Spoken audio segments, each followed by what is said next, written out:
Deməli, birinci sualda deyir ki, nöqtələrin yerinə X simvolu olsa, bu hansı operating sistem olar? Burada 5 dənə A var. Nöqtədən sonra da 3 dənə simvol var. Belə bir şey var ki, fayl adları, məsələn,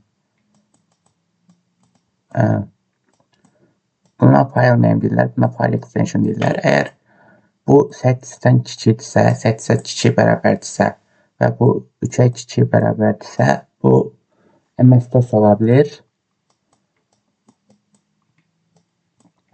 Əgər bu şərti ödəmirsə, MS-DOS ola bilmir. Modern operating sistem, yəni Windows, Linux həmişə ola bilir. Əgər X123-dürsə, bu ümumi 8-i keçməyəcək, file name qismi. Bu həm MS-DOS olacaq, həm modern operating sistem olacaq. Amma 4, 5, 6-dırsa, file name qismi 8-i keçdiyi üçün ancaq modern operating sistem olacaq. Yəni Windows, Linux, Android və s.